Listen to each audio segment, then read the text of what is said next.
On a coutume d'associer les notions de sécurité et celles de politique.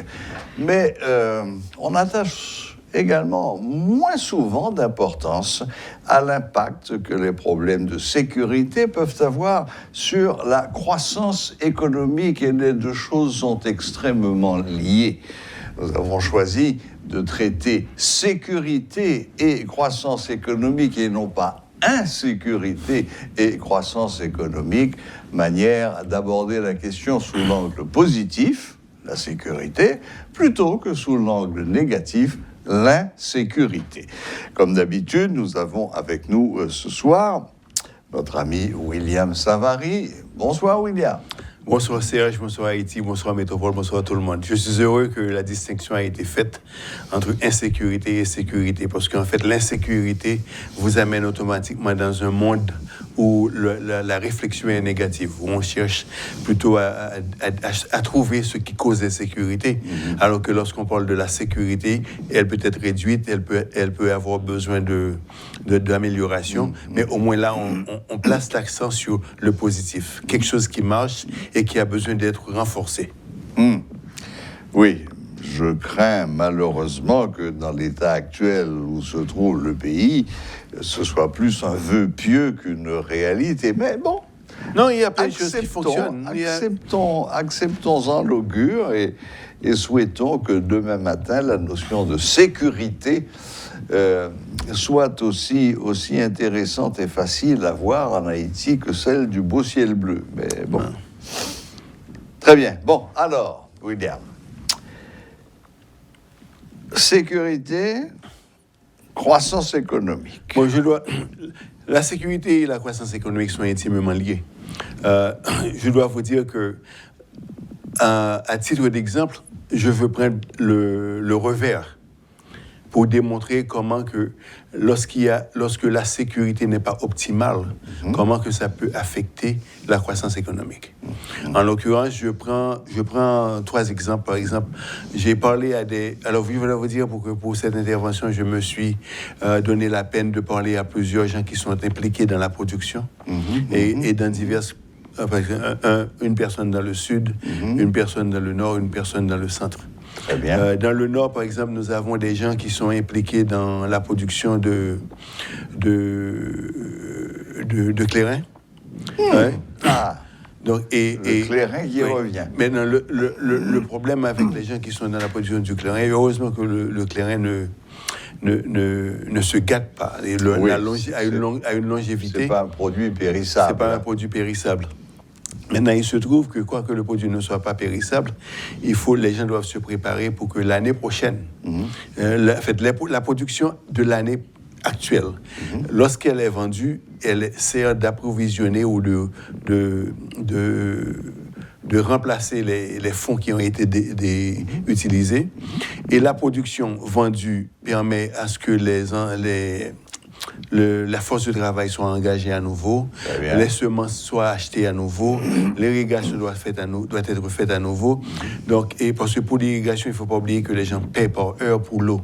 Ouais. Donc, toutes les fois que vous avez une situation où la production est recueillie et n'est pas en mesure d'être transporté sur le marché ou commercialisé, c'est un produit qui va peut-être rester emmagasiné.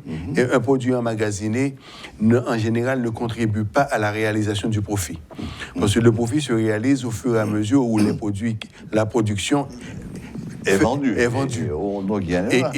Et également, il ne faut pas oublier, vendu d'une part, mais aussi la plus-value est réalisée avec les ventes. Oui. Et maintenant, toutes les fois que vous avez interruption dans la circulation de la marchandise, il y a également appauvrissement qui s'effectue. Il y a un manque à gagner. Il y a un manque à gagner, exactement. Maintenant, ça, c'est pour les gens qui sont au niveau du clairin. Oui, mais maintenant, heureusement qu'il s'agit du clairin, parce que ceux qui sont dans les fruits et légumes, c'est par exemple catastrophique. À Léogane, par exemple, les clients avec lesquels j'ai eu la chance de parler, ce sont des gens qui sont dans la production de mangue. Et surtout, on vient de perdre la production de mangue d'avocado. Avocat, merci. D'avocats et d'autres légumes. Maintenant, ce qui se passe, en fait, trois des personnes avec lesquelles j'ai eu la chance de parler approvisionnent les hôtels. Et en fait, vu que la sécurité qui leur permettrait d'apporter leurs marchandises au marché ou au consommateur final, en vertu des problèmes qu'il y a eu à Mortissan et à Carrefour, aujourd'hui, toute cette récolte est perdue. Wow. Okay. Maintenant, le drame de tout ça, c'est que ce sont des petits entrepreneurs. Et la petite entreprise est l'épine dorsale de l'économie. Ce sont des gens qui engagent les ouvriers agricoles, qui engagent les combites, et qui engagent les colporteurs, et qui engagent les emballages, et qui dépensent pour les emballages et le transport. Donc, lorsque ces gens-là ne parviennent pas à vendre leur production, il y a toute une chaîne d'emplois, d'activités de catastrophe. Maintenant, pourquoi c'est catastrophique, hein? On peut se servir de ce mot pour une fois, je suis un petit peu négatif. C'est parce que j'estime que d'ici l'année prochaine, les gens qui n'ont pas pu vendre leur production n'auront pas les fonds nécessaires pour réinvestir. Oui, car malheureusement, il n'existe pas en Haïti d'assurance agricole. Bon, il y aurait, même s'il y avait assurance agricole, là, on parle de... Je ne pense pas qu'en général, il y a des assurances pour les émeutes et les causes politiques, en général. Donc, vraiment, on évolue dans une situation où les risques sont spécifiquement aux entrepreneurs. Et toutes les fois que les entrepreneurs ne sont pas en mesure de réaliser la valeur de leur production, ils sont ruinés. Et ce win va causer d'une part la décapitalisation d'une grande partie de la classe moyenne.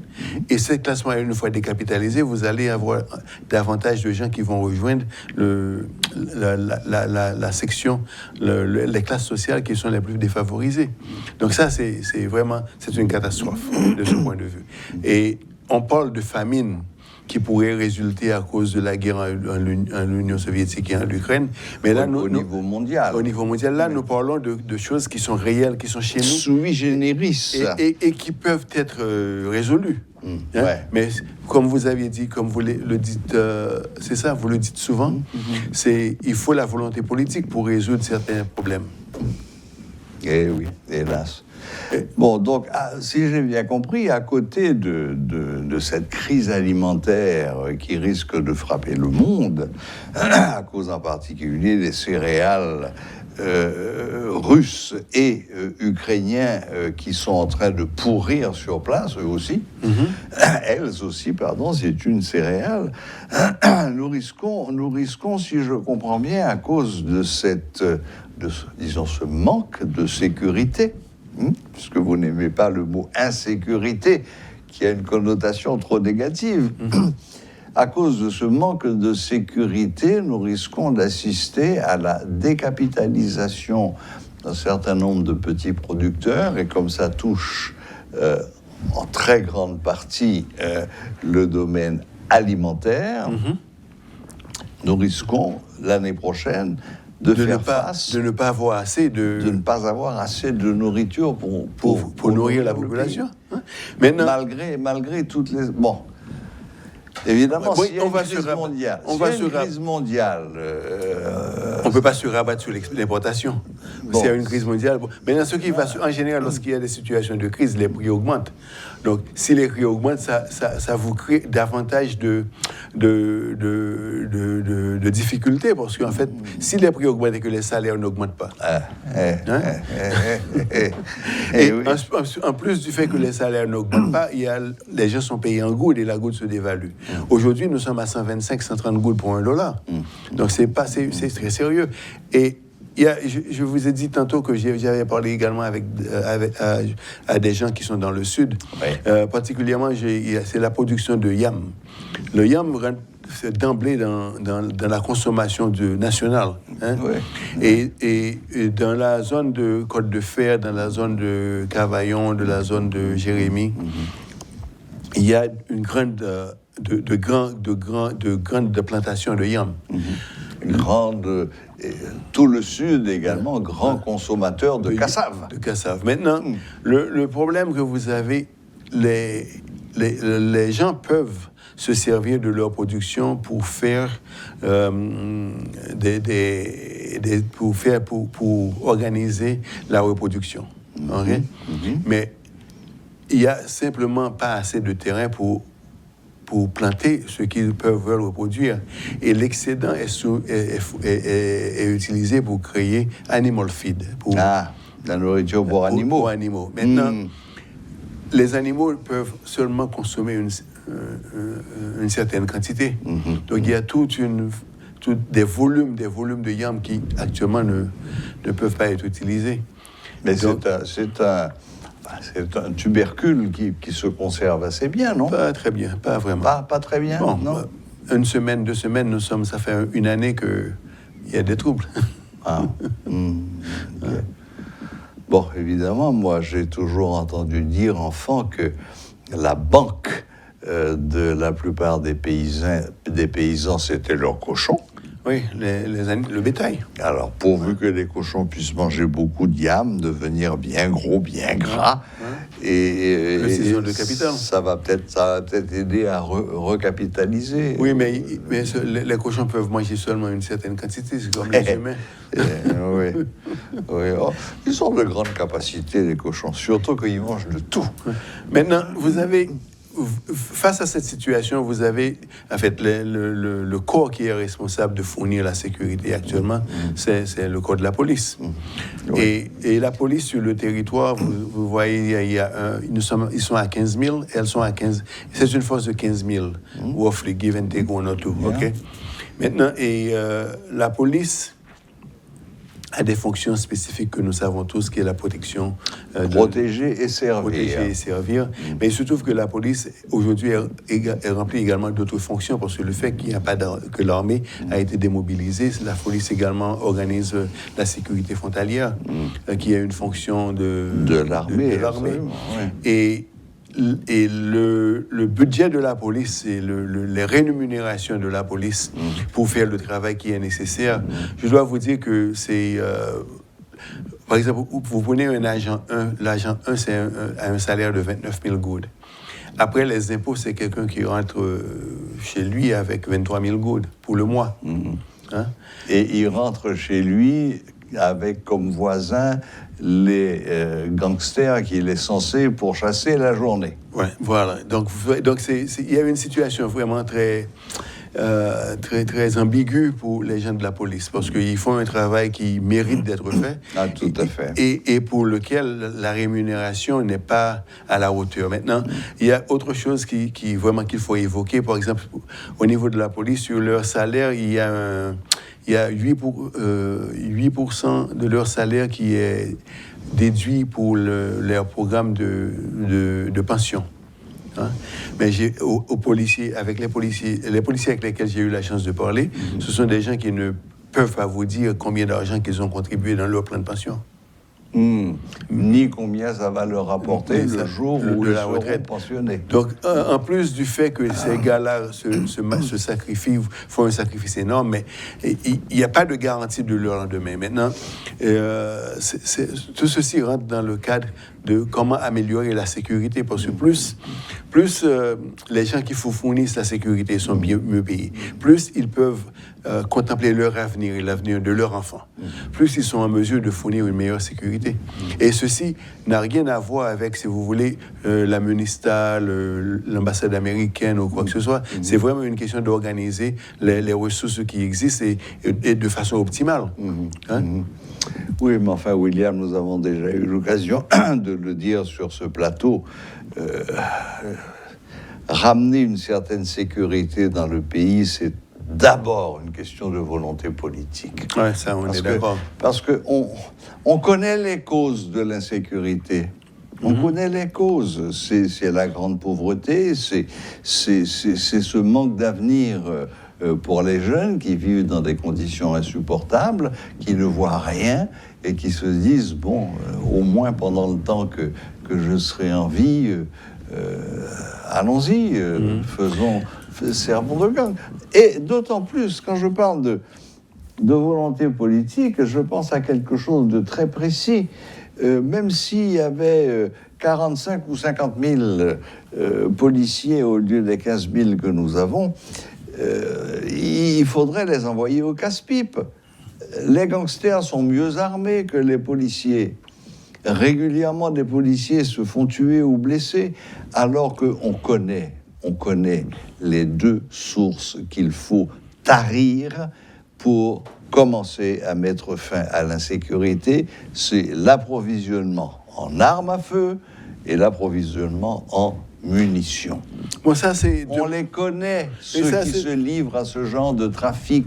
C'est d'un point de vue militaire, mais il faut également... Il y a d'autres... C'est une question politique.